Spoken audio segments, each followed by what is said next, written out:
Yay! Very exciting update! Fucking hyped!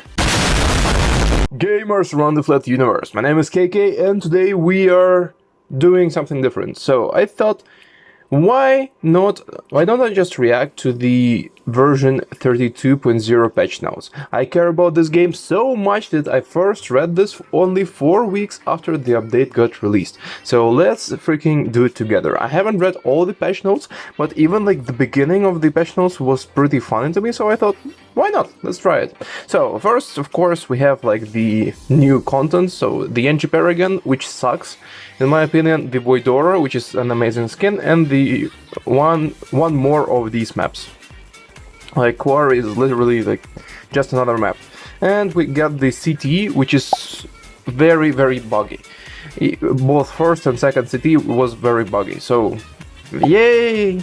Very exciting update! Fucking hyped!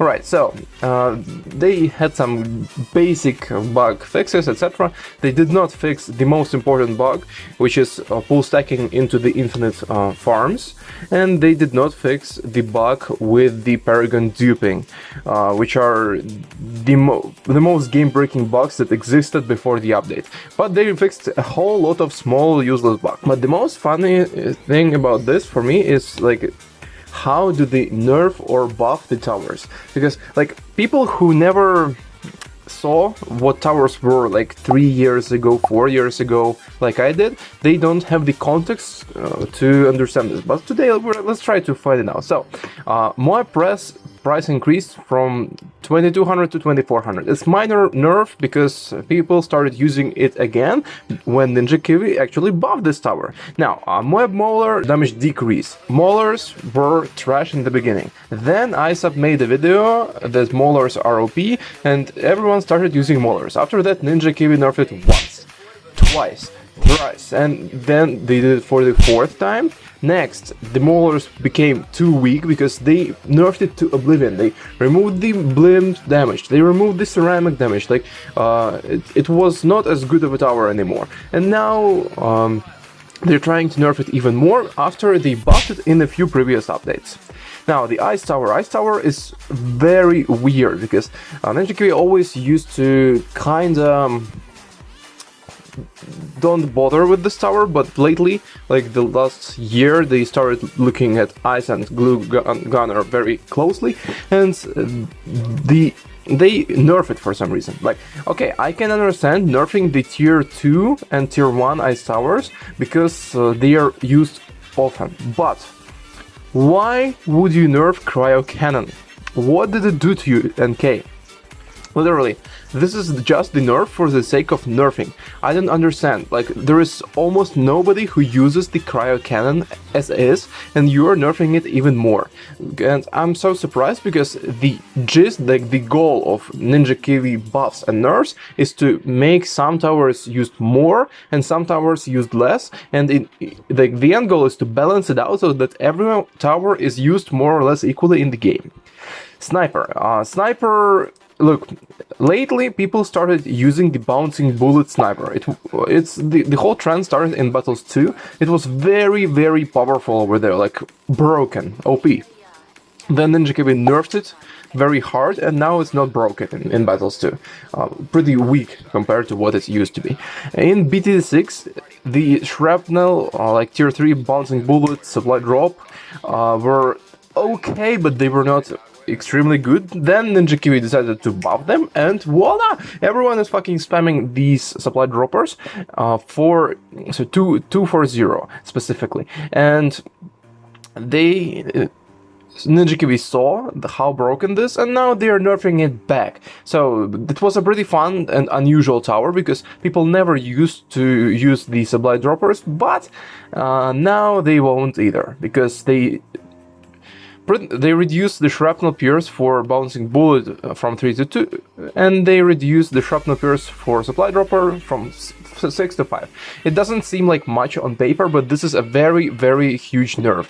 If we do it like percentage-wise, so bouncing bullet will deal 33% less damage, and the supply dropper will deal 20% less damage. So it's pretty significant when you, like, these snipers are supposed to deal with the groups of balloons, a lot of ceramics, a lot of rainbows, etc.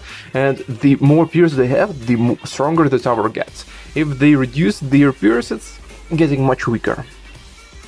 This is the one I don't really understand. A 4-0 main Moab shrapnel stun reduced by about 33% effectiveness.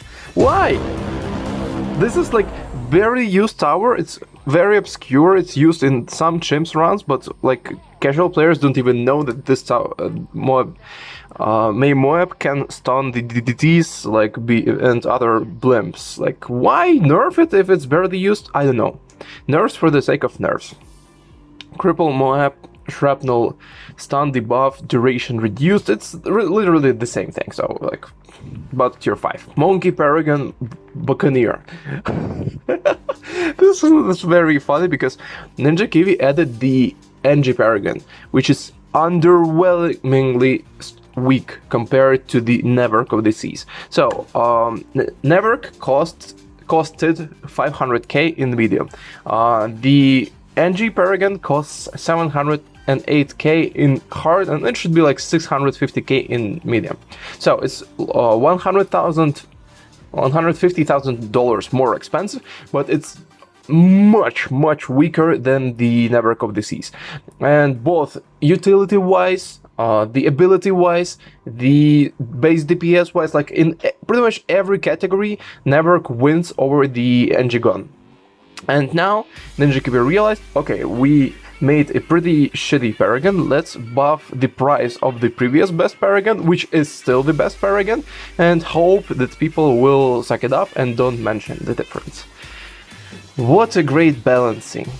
Like, this has a pretty easy fix if they just added the Paragon overclock ability to the NG, so that it becomes the true support Paragon instead of just we are destroying everything with the guns. Super Mines DOT damage per tick is of damage increased from 1 to 500. That's hell of a buff. Oh, 5. How much is it? It's like 50,000%. Not bad, not bad. Now, Geraldo nerfs. Geraldo is the most broken hero in the whole BTD6 ever. There was never a hero more broken than Geraldo, and Ninja Kiwi finally felt it. So let's read it. Jar of Pickles price doubles. Jar of Pickles duration reduced from 8 to 5 seconds. Invisibility potion can no longer target a number of towers that have no attacks.